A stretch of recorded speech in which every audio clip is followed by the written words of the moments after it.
Hello students, I Dipendra welcome you all to Magnet brains.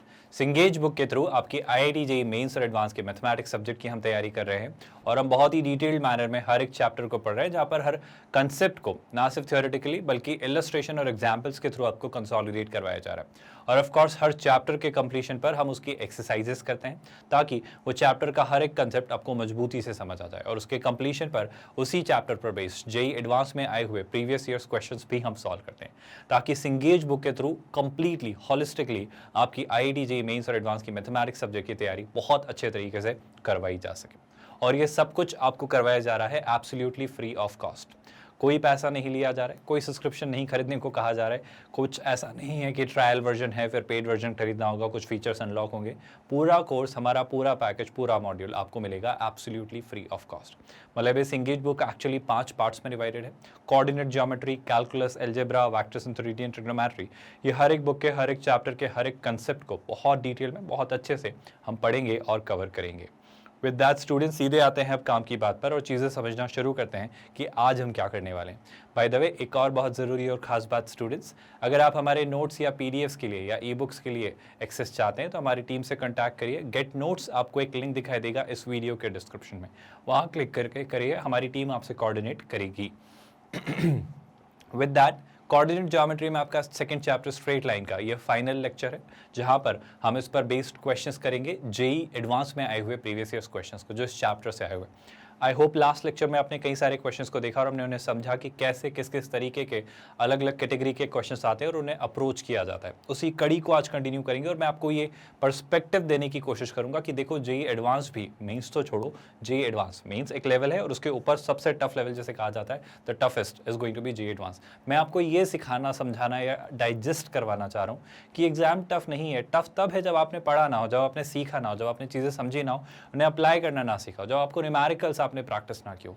पर जब आपने एक अच्छी गाइडेड प्रैक्टिस की है, जब आपने एक अच्छी एक गाइडेंस मिला है आपको, एक प्रॉपर आपने ट्रेनिंग ली है, तो आप इस एग्जाम को बहुत इजीली क्रैक कर सकते हैं। एग्जाम बहुत टफ एग्जाम नहीं है और यही आज वापस हम रियलाइज करेंगे इन क्वेश्चंस के थ्रू। जैसे आज का हम देखते हैं पहला क्वेश्चन, ये बहुत बेसिक सा, बहुत सॉर्टेड सा क्वेश्चन है, लेकिन आप यकीन नहीं मानेंगे, ये जेईई एडवांस ने 2021 में पूछा है। तो आईआईटी जेईई एडवांस का 2021 का एक क्वेश्चन, जो कि है single correct answer type question, मतलब एक ही ऑप्शन करेक्ट होगा और वो इस तरीके का क्वेश्चन आपको लिख कर दे रहा है। अब इस क्वेश्चन का मतलब क्या है सर? इस क्वेश्चन का मतलब है, पहले क्वेश्चन आप अगर चाहें तो स्क्रीन पॉज करके ट्राई करिए। I just want to infuse this confidence in you कि सर देखो, चाहे जेईई एडवांस 2021 का भी क्वेश्चन क्यों ना हो, किया जा सकता है अगर आपको बारीकियां, कंसेप्ट्स, न्यूएंसेस पता हो तो, बेसिक्स अगर आपके अच्छे हो तो।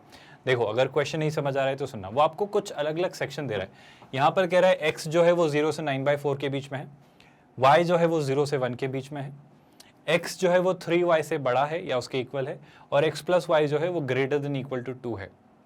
इन सारी बातों के मतलब क्या है? बेसिकली इन सारी बातों का मतलब है कि इन चारों को मिलाकर जो रीजन बनेगा, जो जोन बनेगा, जो एरिया बनेगा, उस रीजन का आपको एरिया निकाल कर इन्हें आंसर बताना है। सर कैसे सोचेंगे? प्लॉट करिए, ड्रॉ करिए और चीजें निकालिए। शुरुआत करिए आप इस जोन से। मेरे ख्याल से जो शुरू के 2 पार्ट्स हैं, शुरू के कौन से 2 पार्ट्स, जब वो कह रहा है कि x जो है 0 से 9/4 के बीच में है, आई थिंक फिगर आउट किया जा सकता है। ऐसे ही जब वो y कह रहा है कि y 0 से 1 के बीच में है, सोचा जा सकता है। आई होप आप क्वेश्चन ट्राई करो। बस ट्रिकी पार्ट शायद कुछ स्टूडेंट्स को लग सकता है कि सर ये कैसे सोचेंगे कि x is greater than equal to 3y और x प्लस वाई जो है वो ग्रेटर देन इक्वल टू 2 है। मेरा कहना है कि अगर इन चारों रीजन्स को आप फिगर आउट कर पाए, जो भी स्ट्रेट लाइन जो भी बन रहा है, जो बना पाए, तो फाइनली मेरे ख्याल से जो भी पॉलीगन बनेगा उसका एरिया तो हम निकाल ही सकते हैं। देखो, बात समझो, कैसे सोचेंगे बात करते हैं। पहले तो यहाँ से शुरू करते हैं, है ना। थोड़ा सा इसके स्केलिंग प्रॉपर करना ताकि आप इसे प्लॉट करने या ड्रॉ करने में ज़्यादा दिक्कत ना आए, है ना। तो मैं इसे थोड़ा सा इस तरीके से बना रहा हूँ, देखना ध्यान से। पहले तो क्या बोल रहे हैं सर, x जो है वो 0 से 9/4 के बीच में है। x जो है वो 0 से 9/4 के बीच में। आप ऐसे सोच के देखो, अगर x इज इक्वल टू 0 होता, अगर मैं इसको जो लिखा हुआ है, अगर मैं इसे लिखता x इज इक्वल टू 0, अगर ये x इज इक्वल टू 0 होता, मतलब क्या? x इज इक्वल टू 0 होने का क्या मतलब है कि y एक्सिस, और वहां से बढ़ाते बढ़ाते आपको x इज इक्वल टू 9/4 तक आना है। वहां से बढ़ाते बढ़ाते कहाँ तक आना है? x is equal to 9/4।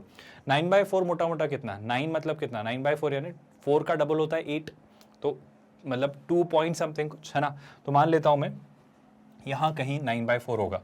तो पहला जो रीजन बनेगा, पहला जो आपको रीजन बनेगा वो तो क्या होगा? एक तो यही, ये जो है आपका x इज इक्वल टू 0 है, और ये जो स्ट्रेट लाइन है मान लो इसे मैं बना देता हूँ क्या, x is equal to 9/4। Do you all realise कि ये बेसिकली क्या है, दो पैरेलल लाइंस x एक्सिस के पैरेलल। ये तो x एक्सिस y एक्सिस खुद है, सॉरी y एक्सिस के पैरेलल, ये तो y एक्सिस खुद है, और ये वाली लाइन x एक्सिस पर 9/4 यूनिट डिस्टेंस पर राइट हैंड साइड पर y एक्सिस के पैरेलल प्लेस्ड है, सिचुएटेड है। और जब कोई कहे कि x जो है वो 0 से 9/4 के बीच में है, तो वो इस पूरे रीजन को डिपिक्ट कर रहा है, वो इस पूरे रीजन को डिपिक्ट कर रहा है। इन दोनों लाइंस के बीच में जितना भी ये सारे पॉइंट्स है ना, ये सारे पॉइंट्स उस रीजन में आ रहे हैं। पर इसे और फिल्टर करता है, इसे कौन और फिल्टर करता है, इसे और फिल्टर करता है। आई होप ये तो बात आपको समझ आ रही है कि x को हमने कहाँ से कहाँ तक रखा, 0 से 9/4 के बीच में।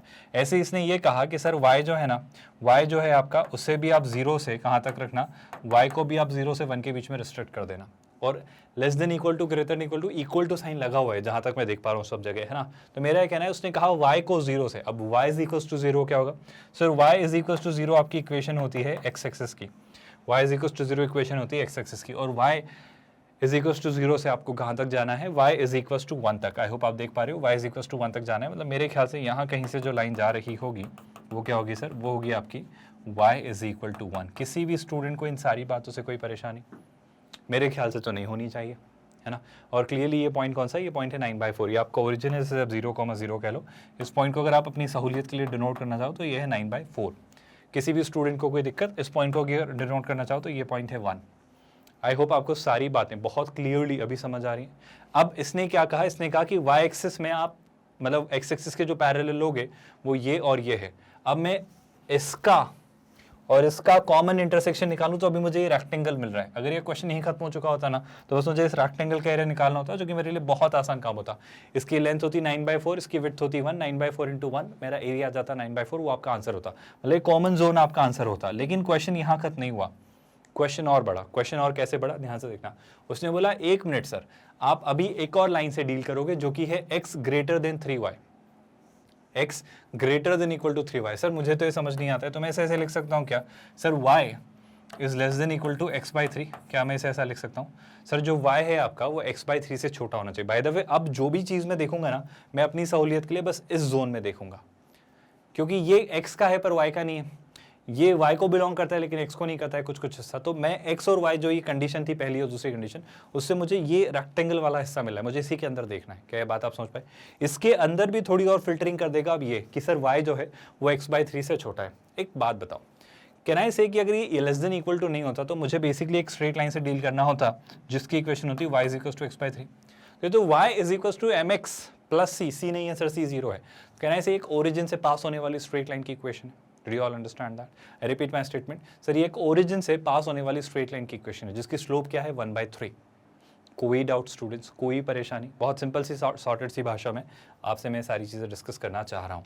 अब सर अगर मुझे इसे प्लॉट करना है तो y is equal to x/3 एक स्ट्रेट लाइन है, जिससे मैं एक रैंडम सा थॉट लेकर प्लॉट कर देता हूँ। जैसे कि मान लो ये आपकी स्ट्रेट लाइन है, मैं कुछ भी बना दे रहा हूँ, मतलब मेरे मन से मैं कुछ भी बना दे रहा हूँ, है ना। अगर आपको कंफ्यूजन है कि सर ऐसे कैसे आप कुछ भी बना दे रहे हो, तो आप एक काम करो, पहले पॉइंट ऑफ इंटरसेक्शन निकालो। पॉइंट ऑफ इंटरसेक्शन से मेरा मतलब है कि y इज इक्वल टू अगर 1 है, अगर इस लाइन से वो इंटरसेक्ट कर रही है तो कहाँ कर रही है, तो सुनना ध्यान से। अगर y इज इक्वल टू 1 से, अच्छा बाय द वे 0,0 से तो पास होगी, ये तय है, यहाँ से तो निकलेगी, पर यहाँ पे इसे और इसे कहाँ इंटरसेक्ट करेगी वो जरा फिगर आउट कर लें। मतलब मेरा कंसर्न है कि सर क्या यहीं से निकल जाएगी ऐसे, या फिर क्या ऐसे निकल जाएगी, कैसे, तो वो मैं फिगर आउट करने के लिए क्या कर रहा हूँ, पहले y इज इक्वल टू 1 से उसका पॉइंट ऑफ इंटरसेक्शन निकालता हूँ। अब y इज इक्वल टू 1 से उसका अगर पॉइंट ऑफ इंटरसेक्शन निकाला तो y की जगह क्या रखा, 1। अब जैसे y की जगह रखा 1 तो x की वैल्यू कितनी आती है, x की वैल्यू आती है 3। आई होप आपको बात समझ आ रही है। x की वैल्यू 3 आती है, मतलब 3,1 से वो पास होती है। आप समझ रहे हो ना, x की जगह अगर 3 रखा तो 3/3 1, तो ये 3,1 से पास होती है, 3,1 से पास होती है। अब सुनना, 3,1 से पास होती है मतलब क्या, कहना है इसे कि सर ये है आपका 1, सॉरी 3,1, तो x एक्सिस पे कितना 3, तो x एक्सिस पे 3 कहीं और जाके मिलेगा, मतलब यहाँ कहीं मिलेगा। अब सुनिएगा ध्यान से, आप प्रेडिक्ट कर सकते हो ये अप्रॉक्सीमेटली 2 पॉइंट समथिंग है, तो यहाँ कहीं होगा x एक्सिस पे 3 और 1 तो फिक्स्ड है, y का वैल्यू 1। तो कैन आई से कि ये लाइन कुछ ऐसी जा रही होगी। आपको बात समझ आई? कोई तकलीफ, कोई कंफ्यूजन तो नहीं है? अब मेरा आपसे ये कहना है, सुनिएगा बहुत ध्यान से, क्या मैं इस पॉइंट को निकाल सकता हूँ?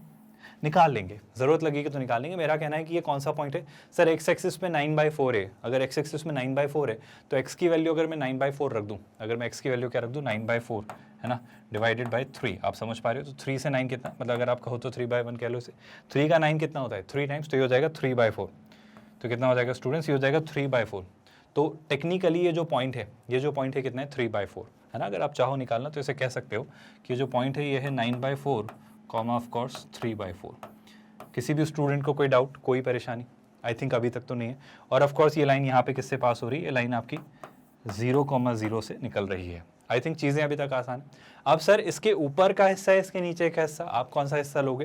जब आपसे कह रहा है वो कि ये तो y = x/3 है, पर अब आपके रेक्टेंगल में कौन सा जोन लेना है आपको, तो फिर से देखो आपकी लाइन क्या थी सर, आपकी लाइन थी x > 3y। क्या मैं इसे ऐसा लिख सकता हूँ, x - 3y शुड बी > 0। अब मैं एक रैंडम सा कोई कोऑर्डिनेट ले लेता हूँ, x - 3y है ना, मैं एक रैंडम सा कोई कोऑर्डिनेट ले लेता हूँ। क्या मैं ऐसा ले सकता हूँ, सुनना ध्यान से स्टूडेंट्स, बहुत ध्यान से। कहना है इसे कि सर यहाँ पे लेट्स से कहीं ना कहीं 1 होगा, तो यहाँ पे होगा 1,1। अरे ये जो जोन है 1,1 को बिलोंग करता है ना। देखो इस लाइन से 2 हिस्से बने, एक इसके ऊपर का और एक इससे नीचे का। तो इस रेक्टेंगल को 2 हिस्सों में बांटा है इसने, ये वाला हिस्सा और ये वाला हिस्सा। इसमें से कौन सा हिस्सा मुझे चाहिए वो पता करने के लिए मैं लाइन के ऊपर एक पॉइंट लेता हूँ 1,1, यहाँ मुझे दिख रहा है 1,1 इस कंडीशन को सेटिस्फाई करता है, वो देखते हैं हम। 1 - 3 - 2, क्या -2 0 से बड़ा है? नहीं सर, छोटा है, मतलब गलत। गलत मतलब 1,1 उस इक्वेशन को, उस इनइक्वेशन को सेटिस्फाई नहीं कर रहा है, मतलब उसके नीचे वाला जोन। उसके नीचे वाला जोन मतलब इस रेक्टेंगल के अंदर, इस लाइन के नीचे वाला जोन, मतलब इस वाले जोन की बात हो रही है। पर क्या सर ये क्वेश्चन यहीं खत्म हो जा रहा है? सर अगर काश ये क्वेश्चन यहीं खत्म हो जाता तो मुझे सिर्फ इस ट्रायंगल का, जो कि राइट एंगल ट्रायंगल है, इसका एरिया निकालना होता है, और वो भी मैं जानता हूँ इसकी हाइट कितनी है। सर इसकी हाइट है कितनी, 3/4, इसका बेस कितना है 9/4, और हाफ बेस इंटू हाइट से आंसर निकाल देता। पर कहानी यहाँ भी खत्म हुई, उसने अभी एक और कंडीशन लगाई।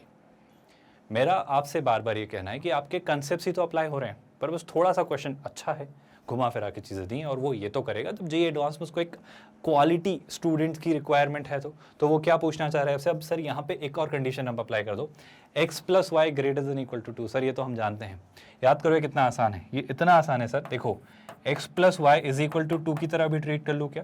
कैसे मैं लिख सकता हूँ, x/2 + y/2 = 1। क्या इंटरसेप्ट फॉर्म दिख रही है सर? x एक्सिस पर 2 यूनिट्स का इंटरसेप्ट निकाल लो, ये 9/4 2 से ज़्यादा होता है, तो 2 यूनिट्स का यहाँ कहीं होगा, लेट्स कॉल इट 2,0 है ना। और y एक्सिस पर भी 2 यूनिट का इंटरसेप्ट निकाल लो, जैसे मैं यहाँ पे लिख लेता हूँ क्या, 0,2। और इन दोनों को जो ज्वाइन करने वाली स्ट्रेट लाइन है, इन दोनों को जो ज्वाइन करने वाली स्ट्रेट लाइन है, अब आपको सर वो वाली स्ट्रेट लाइन की ज़रूरत है। क्या आप मेरी बात समझ पा रहे हो? मतलब आपको क्या ड्रॉ करना है स्टूडेंट्स, यहाँ से ये जो इसके थ्रू होते हुए जा रही है, इस स्ट्रेट लाइन को आपको खींचना है। किसी भी स्टूडेंट को इस फैक्ट को समझने में कोई परेशानी? आई होप आप ये बात समझ पा रहे हो कि ये स्ट्रेट लाइन क्यों ली हमने। ये कौन सी स्ट्रेट लाइन है सर? ये आपकी ये वाली स्ट्रेट लाइन है, x + y = 2। पर नहीं सर, आप स्ट्रेट लाइन से क्यों डील कर रहे हो? यहाँ पर तो इनइक्वेशन है। इनइक्वेशन क्या है सर? इनइक्वेशन था कि x + y, लेट्स से मैं -2 भी यहाँ लगा देता हूँ, -2 > 0 होना चाहिए। अब फिर वही बात स्टूडेंट्स, इस स्ट्रेट लाइन ने इस रेक्टेंगल को ना सिर्फ बल्कि इस पूरे प्लेन को 2 जोन में डिवाइड किया, एक इसके ऊपर और एक इसके नीचे। क्या बात आप समझ पा रहे हो? तो कौन सा लेना है सर? तो कौन सा लेना है डिसाइड करने के लिए मेरे ख्याल से एक अच्छा पॉइंट है, देखो यहाँ पे कहीं 1,0 होगा, 1,0 इसके नीचे है, तो क्या 1,0 इसको सेटिस्फाई कर रहा है? देख लेते हैं सर। 1,0 अगर मैंने रख कर देखा तो देखो 1 और 0, आई रिपीट, मैंने क्या रखा, 1 और 0, 1 + 0 1, 1 - 2 -1, आई रिपीट 1 - 2 -1, और 1 - 1 मतलब 1 - 2 इज -1, और -1 जो है वो 0 से बड़ा नहीं होता। 0 से बड़ा नहीं होता है मतलब क्या? सुनना ध्यान से, बहुत काम की बात है, क्वेश्चन यहाँ पर खत्म होने को है। पहली बात तो ये, जब इसने इसे रिस्ट्रिक्ट किया था, जब इसने इसे रिस्ट्रिक्ट किया था इस ट्रायंगल ने, तो इसने कहा था कि मैं इतना हिस्सा ले सकता हूँ। पर जब ये लाइन पिक्चर में आई तो इस लाइन ने बोला कि या तो आप ये हिस्सा लेना या फिर आप ये हिस्सा लेना। तो मैंने पूछा इसको जाके कि क्या मैं ये हिस्सा ले सकता हूँ, तो इसने बोला नहीं, ये तो आप सेटिस्फाई नहीं कर रहे हो। तो इसने बोला जो बचा हुआ हिस्सा है वो ले लो। तो बचा हुआ कौन सा हिस्सा है सर? ये वाला। आपको बातें समझ आ रही हैं? अब इस बचे हुए हिस्से को अगर मैं थोड़ा फिगर आउट करके आपको समझाने की कोशिश करूं, तो ये पॉइंट है आपका 2,0, ये है 9/4 कॉमा ऑफ कोर्स 0 बोलेंगे आप इसे, ये है आपका 9/4 कॉमा 3/4। और अगर मैं ये पॉइंट और निकालूं तो डू यू रियलाइज एक क्वाड्रिलैटरल बन रहा है, 1 2 3 4। मुझे किस जोन का एरिया निकालना है? मुझे इस जोन का एरिया निकालना है, इसका। आई होप ये बहुत टफ, बहुत डिफिकल्ट क्वेश्चन नहीं लग रहा है आपको। इस रीजन का आपको एरिया निकालना है। कैसे निकालेंगे सर, इसी पे बात करते हैं, सुनिएगा ध्यान से। अगर मैं इस पॉइंट के कोऑर्डिनेट निकालूं, सर ये क्या है, this is nothing but the point of intersection of this is straight line and this is straight line, तो इन्हें तो हम सॉल्व करके निकाल सकते हैं। मुझे इन दोनों को सॉल्व करना है सर, बेसिकली किन दोनों को सॉल्व करना है भाई, हमें इन दोनों को सॉल्व करना है टेक्निकली। मैं यहाँ पर सॉल्व कर देता हूँ, आई होप ये बात आपको ज़्यादा परेशान नहीं करेगी। कौन सा पॉइंट सर, देखो एक तो स्ट्रेट लाइन है आपकी क्या, x minus 3y is equal to 0, और एक स्ट्रेट लाइन क्या है, x प्लस वाई, है ना, और 2 को मैं उधर ही रखा रहने देता हूँ। कोई दिक्कत तो नहीं, कोई दिक्कत तो नहीं, मेरे ख्याल से तो नहीं होनी चाहिए, है ना। x minus 3y is equal to 0 और x plus Y is equal to 2। अब सर इन स्ट्रेट लाइन्स को सॉल्व करना चाह रहे हो आप, तो एक काम करो, मैं इस पूरी इक्वेशन को 3 और 3 से मल्टीप्लाई करता हूँ, तो देखो क्या हो जा रहा है, 3x प्लस x 4x, ये पूरा कैंसिल हो रही है, कितना 6, तो x की वैल्यू कितनी आ रही है सर, x की वैल्यू आ रही है, क्यों गलत लिख देता हूँ मैं, x की वैल्यू क्या होगी 3/2। कोई दिक्कत तो नहीं सर, x की वैल्यू जो 3/2 आई है वो चाहो तो आप यहाँ रख दो या यहाँ रख दो, कहीं भी रख दो, लेट्स से मैं यहाँ रख देता हूँ, तो 3/2 यहाँ रखा तो 3/2 उधर गया, तो -3y इज इक्वल टू -3/2। कोई दिक्कत तो नहीं, ये कैंसिल, तो 3 से 3 कैंसिल, तो y की वैल्यू कितनी आती है सर, y की वैल्यू आती है 1/2। तो ये कोऑर्डिनेट कितना होगा 3/2, 1/2। ये जो कोऑर्डिनेट है आपका, इसके कोऑर्डिनेट्स कितने हैं सर, ये है 3/2, 1/2। क्या आपको स्टेयर मेथड से किसी भी पॉलीगन का एरिया निकालते आता है? आप याद करिए, आपने ये पढ़ा है सर, स्टेयर मेथड से किसी भी पॉलीगन का एरिया निकालने का तरीका बड़ा आसान सा है। कैसे, याद करो स्टूडेंट्स, आपके पास ये पॉलीगन है ना, अब इसका एरिया जो आप निकालना चाह रहे हो उसके लिए सबसे आप पहले तो क्या लगा दोगे, हाफ। मैं स्टेयर ही बना दे रहा हूँ, मॉड हम आखिर में लगा देंगे, मैं लिख नहीं रहा हूँ, है ना। तो अब स्टेयर जब आप बनाओगे तो यहाँ से शुरू करोगे, मैं कहीं से भी शुरू कर सकता हूँ। तो एक छोटा एग्जांपल ले लेता हूँ जिसे मैं रिपीट करूंगा, तो शुरुआत करता हूँ 2,0 से। अच्छा, रैंडमली कहीं से भी कोई भी नंबर मत लिखना, आपको एक ऑर्डर फॉलो करना पड़ेगा, तो क्लॉकवाइज या एंटी क्लॉकवाइज कुछ भी। इसके बाद मैं ले लेता हूँ 9/4,0, तो 2,0 के बाद क्या आ जाता है 9/4,0, फिर क्या आ जाएगा सर, फिर आ जाएगा 9/4, 3/4, तो अगला पॉइंट क्या आ जाएगा 9/4, 3/4, फिर क्या आ जाएगा सर, फिर अगर आप देखोगे तो 3/2, 1/2, तो ये पॉइंट क्या हो जाएगा, ये हो जाएगा 3/2, 1/2। पर एक मिनट, इसके बाद आप वापस क्या लिखोगे, इसके बाद वापस आप 2/0 लिखोगे, क्योंकि जहाँ से हम शुरू करते हैं वहीं पर जाकर उसे एंड करना होता है ना। क्या ये बात आपको समझ आई? कर लेते हैं सर। इसे सॉल्व करने का तरीका आपको याद है स्टूडेंट्स, हमने बहुत अच्छे से सीखा है।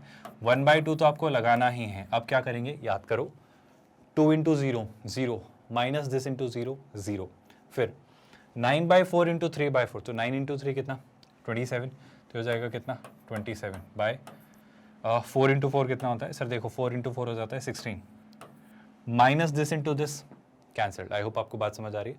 फिर 9/4 × 1/2, ये हो जाएगा 9/8, है ना, तो ये हो जाएगा प्लस 9/8। अब सुनिएगा ध्यान से, 3/2 × 3/4, but with negative sign. I hope आपको ये पता है प्रोसेस, हम ऐसे करते हैं, फिर इसको सब्ट्रैक्ट करते हैं, फिर इन दोनों को मल्टीप्लाई करके इनके प्रोडक्ट को सब्ट्रैक्ट करते हैं, फिर इनको मल्टीप्लाई करके इसके प्रोडक्ट को सब्ट्रैक्ट करते हैं, फिर इन दोनों को मल्टीप्लाई करके इसके प्रोडक्ट को सब्ट्रैक्ट करते हैं। ये आपकी स्टेयर मेथड होती है, याद है ना। अब हम क्या करने वाले हैं, हमने 9/4 को 1/2 से मल्टीप्लाई किया, 3/2 को 3/4 से, तो ये हो जाएगा 9/8। आई होप आपको समझ आ रहा है, मैं कुछ गलत तो नहीं कर रहा हूँ, बिल्कुल नहीं कर रहा हूँ। तो ये 9/8 से 9/8 कैंसिल हो जाएगा, और यहाँ पर चीज़ें हमारे लिए बहुत मज़ेदार बन जाएंगी। अब क्या सर, इससे इसको मल्टीप्लाई करोगे तो आई थिंक सीधा 0 बन जा रहा है, और 2 से 1/2 को मल्टीप्लाई किया तो ये 1, लेकिन यहाँ पे याद रखना आप नेगेटिव साइन यूज़ करना। क्या आपको ये सारी बातें समझ आई सर? अगर आप इसे फाइनली सॉल्व करना चाहा तो देखो भाई सर, सीधी बात है, ये और ये कैंसिल, है ना। अब 27 में से अगर 16 सब्ट्रैक्ट किया तो देखो 27 में से 10 सब्ट्रैक्ट किया तो 17, और 17 में से 6 सब्ट्रैक्ट किया तो 11, है ना। तो कितना आ जाएगा 11/16। कोई डाउट किसी भी स्टूडेंट को आई थिंक नहीं है। और 16 का डबल किया तो 16 का डबल किया तो कितना आ जाएगा सर, 16 का डबल किया तो ये आ जाएगा 32। तो your answer should be 11/32, which is clearly nothing but option A. क्या ये पूरा क्वेश्चन, इसका पूरा एक्सप्लेनेशन, ये कंप्लीट सोल्यूशन आपको समझ आया? हमने बस क्या किया, हमने इन रीजन्स को ठीक से प्लॉट किया। आई होप ये रीजन्स आपको बहुत ज़्यादा बॉदर नहीं करें, और आप कोऑर्डिनेट ज्योमेट्री और स्ट्रेट लाइन के पूरे कॉम्बिनेशन से इन रीजन्स को आसानी से प्लॉट करना सीख चुके हो। बहुत ही डिटेल्ड मैनर में हमने इस क्वेश्चन को सॉल्व किया। मेरा यकीन है आपको अब रियलाइज़ हो रहा है कि एग्जाम कितनी आसान है, एग्जाम कितनी सिंपल है। अच्छा, एग्जाम पता है कैसी एग्जाम है? ये एग्जाम है क्वेश्चंस को सेलेक्ट करने की एग्जाम। मतलब यहाँ ये मैटर नहीं करता कि आप सारे क्वेश्चंस करके आएँ, यहाँ आपको अपने ईगो को सेटिस्फाई नहीं करना है। ये एग्ज़ाम है सिलेक्शन ऑफ क्वेश्चंस की, बिल्कुल। यानी कि क्या सर? यानी कि आपको क्वेश्चंस बहुत स्मार्टली सेलेक्ट करने होते हैं, and when you are selecting the questions you are suppose to smartly reject the questions as well. मतलब समझ नहीं आ रहा है सर, मतलब मान लो आपके पास, मान लो समझाने के लिए मैं कह रहा हूँ, जैसे 10 सवाल आए हैं तो आपको सारे के सारे 10 करके नहीं आने हैं। जैसे मान लो आपके पास एग्जाम में कितने क्वेश्चंस आते हैं, आपके पास आते हैं 10 क्वेश्चंस, तो 10 क्वेश्चंस में से ये पूरा मिक्सचर, ये पूरा पैकेज है। ये पैकेज कैसा है सर, ये पैकेज कुछ ऐसा होगा कि 3 जो होंगे वो कैसे होंगे सर, इजी, ज़्यादा से ज़्यादा, मतलब 3 भी बहुत बोल दिया मैंने पर ठीक है ना। 4 जो होंगे वो कैसे होंगे सर, मॉडरेट। बहुत ध्यान से सुनिएगा, अभी काम की बात है। ये हो गए 4 और 3 7, और जो 3 होंगे, या रादर मैं कहूँगा ना, सच कहूँ तो 3 या 4 में से इधर और वो शिफ्ट कर देगा। जैसे मान लो आपके एक्चुअली 4 इजी होंगे, या फिर मान लो 3 ही इजी रखे आपने, तो मान लो कम से कम 5 तो वो मॉडरेट आपको देगी देगा। और हार्डली, मतलब 10 के स्केल पे बता रहा हूँ, ये 100% के स्केल पे आप समझने की कोशिश करो, हार्डली आपके 2 क्या होंगे, 2 होंगे टफ या हार्ड। आपके क्वेश्चंस को अगर मैं 3 कैटेगरीज में डालूं तो इस तरीके से हो जाएंगे, इजी, मॉडरेट और टफ, या इजी, मॉडरेट और हार्ड। क्या आपको ये बात समझ आई? अब मेरा ये कहना है कि सर जब आप इस तरह के क्वेश्चंस करते हो ना, अब आप जब क्वेश्चन पेपर अटेम्प्ट करोगे, तो क्वेश्चन पेपर आपने अटेम्प्ट करना शुरू किया, पूरा ट्रेस किया, क्वेश्चंस आप ट्राई करते गए, कुछ क्वेश्चंस आपने किए, तो पहले अटेम्प्ट में, पहले ट्रेस में आप ये सारे क्वेश्चंस कर लेते हो। आप पूरा क्वेश्चन पेपर अटेम्प्ट करते हो, जो जो अच्छे लगते हैं, मतलब ये क्वेश्चंस कैसे होंगे, ये आप आसानी से पढ़ोगे तो आपको क्या होंगे, समझ आ जाएंगे, और जैसे ही ये समझ आ जाएंगे आप क्या कर दोगे, इनको सॉल्व। क्या बात आपको समझ आई? वहीं हाथों हाथ ये खत्म हो जाएंगे, इस तरीके से आप इसे खत्म कर दोगे, और बेशक ये क्वेश्चंस हो जाएंगे। और ये वही क्वेश्चंस हैं जिनको सॉल्व करके आप क्या करोगे, जिनको सॉल्व करके आप कट ऑफ क्लियर करोगे। बेशक कट ऑफ यहीं क्लियर हो जाता है, मेरा यकीन करिए, कॉम्पिटिटिव एग्जाम्स का ही फंडा है। पर ये क्वेश्चन सेलेक्ट करना है, क्वेश्चन चूज करना एक आर्ट है। आपको हर क्वेश्चन से नहीं लड़ना है, आपको हर क्वेश्चन से नहीं जूझना है, आपको हर क्वेश्चन से अपनी प्रॉब्लम नहीं जतानी है कि देख मैं देखो भी सॉल्व कर सकता हूँ। और ईगो पे तो बिल्कुल नहीं लेना है कि ये तो मेरा फेवरेट टॉपिक है, इसका क्वेश्चन तो मैं नहीं छोड़ूंगा। आप छोड़िए ना, टफ है तो छोड़ो। क्यों छोड़ना है, समझो बात को। पहले आप कट ऑफ तो क्लियर करो, फिर आगे की कहानी देखेंगे। तो पहले सारे इजी क्वेश्चंस कर लो, जल्दी हो जाएंगे, फटाफट हो जाएंगे, टाइम बच जाएगा, बहुत सारे क्वेश्चंस हो जाएंगे, और आपको एक कॉन्फिडेंस आएगा कि हाँ मैंने एक सेंस ऑफ अकम्पलिशमेंट बिल्ड हो जाएगा कि हाँ मैंने कुछ एक डिसेंट नंबर ऑफ क्वेश्चंस कर लिए हैं और कम वक्त में हो गए, तो मेरे पास वक्त है कुछ अच्छे क्वेश्चंस करने का। एक अच्छा नंबर ऑफ क्वेश्चंस आप अटेम्प्ट कर चुके होंगे। फिर आप क्या मूव करोगे, फिर आप सारे क्वेश्चंस देखोगे और आपने कुछ क्वेश्चंस मार्क फॉर रिव्यू करके रखे होंगे। मार्क फॉर रिव्यू मतलब ये वो क्वेश्चंस थे जिनको पढ़ के आपको लगा कि मुझे समझ तो आ रहा है, मतलब मैंने पढ़ लिया, मैंने समझ लिया, मुझे समझ भी आ गया, लेकिन सर सॉल्व करने में टाइम लगेगा। मुझे एग्जैक्ट अप्रोच भी दिमाग में आ गई, लेकिन मुझे पढ़ के रियलाइज हो गया कि इनको सॉल्व करने में टाइम लगेगा। तो मैंने तब नहीं अटेम्प्ट किए, तब मैंने वो किए जो बस पढ़ के सॉल्व हो जा रहे थे, फटाफट आंसर मार्क करके बढ़ गया। लेकिन सेकंड इटरेशन जब पूरे पेपर रखा गया, तो पहले तो मैं आसान क्वेश्चंस कर ही चुका था, फिर मैंने वो वाले क्वेश्चन उठाए जो मॉडरेट थे। मॉडरेट की परिभाषा क्या, जो पढ़ के समझ आ गए लेकिन रियलाइज हो गया कि सर इसमें टाइम लगेगा, ये टाइम कंज्यूमिंग है। आई होप आप कैटेगराइजेशन समझ रहे हो। फिर क्या सर ये जो मॉडरेट क्वेश्चंस हो गए, ये आपके क्या कर देंगे भाई, जितने भी ज्यादा मॉडरेट क्वेश्चंस करोगे आप, ये बढ़ाएंगे आपकी रैंक, ये आपकी लाएंगे रैंक। तो आप रैंक तब लाओगे ना जब आप कट ऑफ क्लियर करोगे। अब आप पहली अटेम्प्ट में बोलोगे नहीं सर मैं तो इजी और मॉडरेट सब निपटा दूंगा सर एक ही बार में, नहीं। जब आप मॉडरेट नहीं कर पाओगे ना तो आपको कॉन्फिडेंस या मोरल डाउन होगा, और जब आप इजी कर दोगे ना तो आपको एक अच्छा कॉन्फिडेंस होगा, और इनसे लड़ते वक्त आपके ब्रेन में बैक ऑफ द माइंड ये थॉट होगा कि हाँ ये मॉडरेट लेवल के क्वेश्चन हैं, तो इनमें कुछ होंगे कुछ नहीं भी होंगे, या टाइम लगेगा। तो आप पैनिक नहीं होगे, आप परेशान नहीं होगे। साइकोलॉजी है इस क्वेश्चन पेपर को अटेम्प्ट करने की। फिर क्या सर, फिर सुनिएगा ध्यान से, जब आप ये और ये कर चुके हो ना, तब आप एक अच्छी रैंक हासिल कर चुके हो, आप एक अच्छी रैंक की तरफ बढ़ चुके हो। अब वो कैटेगरी आती है जब आप क्या बनते हैं, टॉपर बनने का सिलसिला बस इतना सा है स्टूडेंट्स, कि अब वो क्वेश्चंस ये किस तरह के क्वेश्चंस है स्टूडेंट्स, ये वो क्वेश्चंस हैं जो पढ़कर समझ नहीं आए थे, मतलब पढ़कर समझ ही नहीं आए थे सर कि क्या दिया है। हो सकता है बहुत आसान रहे हों, हो सकता है बहुत सिंपल रहे हों, हो सकता है बहुत बेसिक सा साड़ा सा वाहियात सा कंसेप्ट यूज हो रहा, पर हमें तो समझ नहीं आया। अब जब क्वेश्चन ही समझ नहीं आए तो सॉल्व कैसे होगा, टाइम कितना लगेगा, कुछ आइडिया लगा क्या, नहीं पता चला। तो जब आप सारे इजी और मॉडरेट क्वेश्चंस कर चुके, जब आप कट ऑफ क्लियर करके एक अच्छी रैंक की तरफ बढ़ रहे हो, तब आप ये जब सारे इजी और मॉडरेट लेवल के क्वेश्चन जब आप कर चुके हो, तब आखिर में जब वापस आप क्वेश्चन देखोगे तो वो क्वेश्चन जिनको आपने छुआ तक नहीं है, वो क्वेश्चन जिनको शायद आपने देखा तक नहीं, जिनको देखकर आप सोच रहे थे कि ये तो मुझे समझ ही नहीं आ रहा है, सॉल्व होना तो दूर की बात, अब जब आप सारे इजी और मॉडरेट कर चुके हो, तब आप क्या करोगे, सारे टफ क्वेश्चन अटेम्प्ट। मेरी बात समझ आ रही है क्या? और जितने भी, अब ऐसा तो होना नहीं है कि आप टफ क्वेश्चन भी सारे कर दोगे, फिर तो आप 100% एग्जाम ही कर दोगे। मेरा यकीन करिए, आप यहाँ से और यहीं से मैक्सिमम नंबर ऑफ क्वेश्चन उठाओगे, सबसे ज़्यादा यहाँ से, उससे कम यहाँ से तो जितने हो जाए उतनी बड़ी बात है। एक एक क्वेश्चन बोनस की तरह होगा यहाँ से, और हर शख्स इससे और इससे ही खेलना जानता है। आपको इनको छूना भी नहीं। ये क्वेश्चंस वो हैं जो आपको रिजेक्ट करने हैं, ये क्वेश्चंस वो हैं जो आपको सेलेक्ट करने हैं। और जब इनको आप रिजेक्ट करोगे ना, तो मान लो आपने ये और ये सारे कर लिए, वैसे इनमें से ही आप मन भर जाएगा आपका, पर फिर भी जब आप यहाँ पे आओगे तो यहाँ पे हर एक वो जो क्वेश्चन करोगे आप, वो आपको कहाँ पे ला के रख देगा, हर एक क्वेश्चन वो जो आप सॉल्व करोगे वो आपको टॉपर्स के बीच में, टॉप रैंक्स के बीच में ला के रख देगा। And this is the whole psychology behind your examination. क्या ये पूरा पार्ट आपको समझ आया, किस तरीके से इस एग्जाम में कैटेगराइजेशन करना है, हमें कैसे क्वेश्चंस को सेलेक्ट करना है और कैसे क्वेश्चंस को रिजेक्ट करना है। और कोई बुराई नहीं है, कोई खामी नहीं है, आप यहीं खेलोगे और इस एग्जाम में अच्छा स्कोर कर लोगे।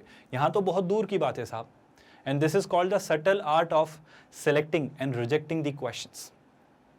चलिए, आई होप यहाँ तक कोई परेशानी नहीं है, आप ये सारी बातें याद रखेंगे। इस चीज़ को अगर आप नोट डाउन करना चाहें तो कर लीजिए। मेरा यकीन है स्टूडेंट्स आप इस प्रोसेस को फॉलो करेंगे और इस एग्जाम में क्वेश्चंस ना सिर्फ सेलेक्ट करेंगे बल्कि रिजेक्ट भी करेंगे। बिल्कुल रिजेक्ट करना है। चलो, इसके साथ साथ स्टूडेंट्स ये सारी चीज़ें तो बिल्कुल करना है, और ये नहीं भूलना है कि प्रॉपर्ली नोट्स बनाना है, रिवाइज करना है चीज़ों को, और क्वेश्चंस ज़्यादा से ज़्यादा प्रैक्टिस करना है खुद से। बार बार इस बात को मैं एम्फसाइज करता हूँ। मेरा यकीन करिए, इस बात की इंपॉर्टेंस जितनी ज़्यादा कही जाए उतनी कम है। क्वेश्चंस प्रैक्टिस करिए खुद से, हर क्वेश्चन को खुद से अटेम्प्ट करिए। और ये सब कुछ मतलब पूरी सिंगेज की बुक से हम आपके लिए करवा रहे हैं। कुछ स्टूडेंट्स की क्वेरी आ रही है कि सर कुछ और भी टाइम अगर मिले तो सॉल्व करना चाहिए, कर लीजिए। अगर आपके पास वक्त है, आपको लगता है आप और टाइम मिल रहा है, तो बेशक प्रैक्टिस करिए। कोई भी एक स्टैंडर्ड डिसेंट मटेरियल उठाइए जेईई मेंस और एडवांस लेवल का, और प्रैक्टिस करिए। आप यकीनन तौर पर हर एक चैप्टर जैसे जैसे हम पढ़ते चले जाएंगे, आप उसे अटेम्प्ट करिए, आप एक अच्छा स्कोर डेफिनेटली लेकर आएंगे। और स्टूडेंट, सबसे खास बात, सिंगेज के 5 पार्ट्स हम करेंगे, हर एक सेक्शन, यानी अभी जो कोऑर्डिनेट ज्योमेट्री करें, इसके बाद algebra, vectors in 3D, calculus, trigo, हर एक चीज़ हम डिटेल में पढ़ेंगे। Numericals, illustration, example, exercises, JEE advance के past year questions, everything will go through. बहुत ही मेटिकुलस मैनर में चीज़ें प्लान की गई, मतलब स्क्रैच से शुरू करेंगे, बेसिक से शुरू करेंगे, जेईई मेंस और जेईई एडवांस दोनों लेवल टच करेंगे, है ना। और ये मत भूलिएगा स्टूडेंट्स कि इस प्लेलिस्ट को आप सेव करके रख लीजिए। प्लेलिस्ट को सेव करने का बड़ा आसान सा तरीका है, जब इस वीडियो के डिस्क्रिप्शन में आप जाओगे तो वहाँ पर आपको इस प्लेलिस्ट का लिंक दिखाई देगा, वहाँ पर लिखा होगा signage for IIT JEE mains and advance. इस प्लेलिस्ट को जब आप ओपन करेंगे तो वहाँ पर आपको अपने एक प्लस साइन दिखाई देगा, उसको क्लिक करके इस प्लेलिस्ट को अपने अकाउंट में सेव करके रख लीजिए। इससे आप हमेशा सिंक में रहोगे, आपको हमेशा पता रहेंगी चीज़ें कि कौन सा नया वीडियो आ गया, क्या क्या चीज़ें हो गई है, ताकि आपका बैकलॉग क्रिएट ना हो। आपको पता है ना स्टूडेंट्स कि हम आपके लिए अब डेली 2 वीडियोस अपलोड कर रहे हैं, ताकि आप हमेशा ज़्यादा से ज़्यादा वीडियो देखें और टाइमली आप अपडेटेड रहें, ताकि आप अच्छे से अपनी तैयारी कंटिन्यू कर पाएँ, और टाइमली यानी वक्त पर हम आपको आईआईटी जेईई मेंस और एडवांस दोनों के लिए पूरा कोर्स, पूरा सिलेबस कंप्लीट करवा दें। अच्छा, इसके साथ साथ स्टूडेंट्स एक और ज़रूरी बात, ये सब कुछ आपके लिए किया जा रहा है एब्सोल्युटली फ्री ऑफ कॉस्ट, मतलब कोई हिडन कॉस्ट नहीं है, कोई एक्स्ट्रा चार्जेस नहीं है, कोई सब्सक्रिप्शन बेस्ड मॉडल नहीं है, कुछ नहीं है जो आपको खरीदना है, ट्रायल वर्जन होगा फिर पेड वर्जन लेना होगा, ऐसा कुछ नहीं है। हमारा पूरा प्रोग्राम, पूरा मॉड्यूल जो सिंगेज बुक के थ्रू आपकी आईआईटी जेईई मेंस और एडवांस की हम तैयारी करवा रहे हैं, ये है एब्सोल्युटली फ्री ऑफ कॉस्ट, है ना। किंडरगार्टन से 12th स्टैंडर्ड, अलग अलग बोर्ड्स, अलग अलग मीडियम्स, और कई सारे कॉम्पिटिटिव एग्जाम्स की तैयारी हम आपको करवाते हैं। और बिल्कुल आप चाहें तो ई बुक्स और पीडीएफ्स जो हमारी होती हैं उनके लिए भी हमारी टीम से कॉन्टैक्ट कर सकते हैं। इसी वीडियो के डिस्क्रिप्शन में गेट नोट्स आपको एक लिंक दिखाई देगा, उस पर क्लिक करिए, नोट्स भी आप मांग सकते हैं। अच्छा सर, किसी क्वेश्चन में कहीं कोई परेशानी आ जाए, कुछ पूछना हो तो एक लिंक आपको दिखाई देगा इसी वीडियो के डिस्क्रिप्शन में, आस्क योर डाउट्स, वहाँ पर क्लिक करिए, उस पर अपने डाउट का स्क्रीनशॉट भेजिए, हम रिजॉल्व करके उसे रिवर्ट करेंगे और आपका डाउट भी सॉल्व करेंगे। याद रहेगा स्टूडेंट्स, तो आपकी हर एक चीज़ को हम डेफिनेटली एड्रेस करेंगे, आपकी हर संभव मदद और कोशिश करेंगे ताकि आप अपनी आईआईटी जेईई मेंस और एडवांस की मैथमेटिक्स सब्जेक्ट की पर्टिकुलरली तैयारी अच्छे से कर पाएँ। इसी के साथ साथ स्टूडेंट्स, इन वीडियोस से अगर आप काफ़ी इंटरेस्टिंग मैनर में काफ़ी कुछ सीख पा रहे हो और एक अच्छे तरीके से आप चीज़ें कॉम्प्रहेंड कर पा रहे हैं, तो इन्हें लाइक ज़रूर करते रहिएगा, so that we also keep getting an acknowledgement कि हाँ चीज़ें सही और स्मूथ चल रही हैं। और बिल्कुल स्टूडेंट्स, कहीं कोई परेशानी आ जाए तो कमेंट में लिख दीजिएगा, हम डेफिनेटली रिवर्ट करेंगे, रिस्पॉन्ड करेंगे अगर रेलिवेंट क्वेरी है तो। और क्या सर, और एक और छोटी सी बात स्टूडेंट, चैनल को सब्सक्राइब करने से ना कोई वीडियो मिस नहीं होगा, कोई अपडेट मिस नहीं होगा, you will always stay apprised, you will always stay informed. और बेशक सबसे ज़रूरी और सबसे खास बात, हम चाहेंगे कि आप इसे ज़्यादा से ज़्यादा लोगों से शेयर करें। क्यों भाई? क्योंकि एक free of cost quality education platform है जो कितने सारे स्टूडेंट्स को IIT JEE मेंस और एडवांस के मैथमेटिक्स सब्जेक्ट की तैयारी करने में हेल्प कर सकता है। तो आप प्लीज़ इसे ज़्यादा से ज़्यादा लोग तक पहुँचाइए ताकि वो भी इस प्रोग्राम से, इस कोर्स से, इस मॉड्यूल से बेनिफिट ले सकें। विद दैट स्टूडेंट्स, मिलते हैं नेक्स्ट लेक्चर में और क्वेश्चंस करेंगे JEE एडवांस के प्रीवियस ईयर्स के क्वेश्चंस, और फिर हम नेक्स्ट चैप्टर आपका शुरू करेंगे इसके बाद। विद दैट स्टूडेंट्स, ख्याल रखिए अपना। We are culminating this lecture here. Thank you so much.